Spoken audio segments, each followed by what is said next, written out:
The NASDAQ posting its worst day since late 2022. Investors continue to rotate out of some of the big tech names. Joining us with a closer look now at technical things like charts, AD lines, all kinds of stuff. Stephen Suttmeier, Chief Equity Technical Strategist at Bank of America Securities. Is there anyone that would say that a broadening of the rally that we've seen is a bad thing? It's just universally something that people wanted if you are bullish. This is helpful. Right. Yeah. I mean, we do think the summer rally that we've gotten in 2024 has gotten healthier. We like the participation at the index level, also at the stock level. So, I think what's very important is you had the S&P go to a new high, NASDAQ 100 go to a new high, OEX, the S&P 100 go to a new high, and NASDAQ comp. Last month, the other indices did not. But as of last week, you also got new highs for Dow Industrials, the NYSE, and earlier this week, the S&P Eco-Weighted Index actually went out at a new high, and the small cap index broke out from a 2 to 3 year base. So a lot of improvement, more participation tends to be healthier for the market. The Russell is how far from a new high? Well, I mean, if you look at IWM, it's the old high was right around the 244 level. The base actually suggests that IWM could trend towards 260. The S&P hit a target, 5,600s. That's the target that we had for the summer rally. It's the target we had for the. You're going to raise it? I think we can go to 6,150. That is projected from the breakout above 10%. Yeah, 8.5%, 10%, something like that. It may not happen tomorrow. It could happen. Probably not tomorrow. No, probably not. But it may not even happen this year.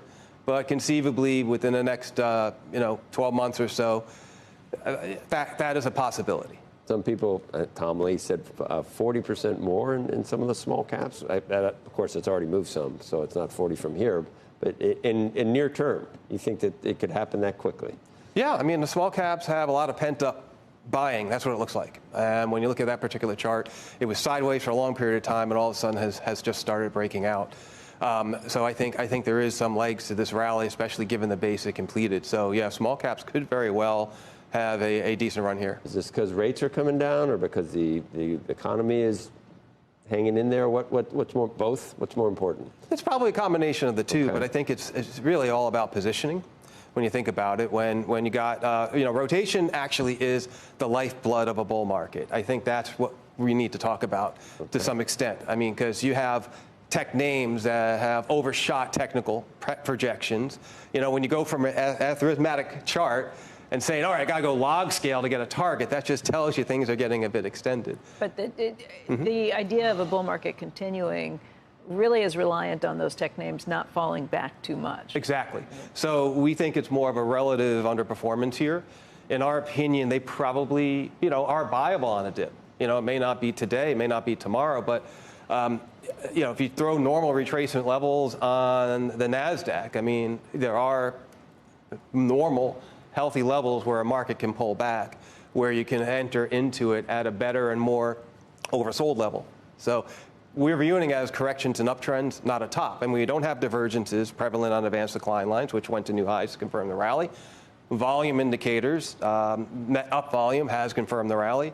You look at Fed financial conditions, another new high there, or another improving indicator there, confirming the rally. So this is not like late 2021, early 2022. This is more like a mid-cycle cyclical bull market. And if we just take a step back and look at the secular view, we broke out from that big trading range in 2013, and there still could very well be a few years left in that secular bull trend that we've been talking about. We really haven't had any down periods. We barely have down days in terms of volatility. Right. Is there any indication in any of these things that you're looking at of over stimulation or overheating? Right. You see anything anywhere? Well, sure. I mean, first and foremost, summer is a good period, especially in election years. But seasonality will become more of a headwind when we get into August.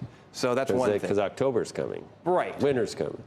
Winter's coming, yes. The other factor would be if you look at some of the sentiment gauges. Unlike a month ago, you're starting to see more bulls in the market. You are? Definitely. But not at a problem level yet.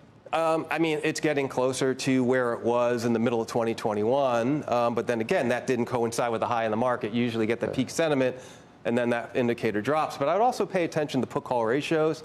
They have gone a lot lower. The 5-day and 25-day put-call ratios are at levels of complacency. So this could very well set up a weaker seasonal period. Again, sentiment is not the best timing indicator, but the condition is there when we do move into a weaker seasonal period for that to start to be reflected in the market, meaning perhaps a September, October corrective phase.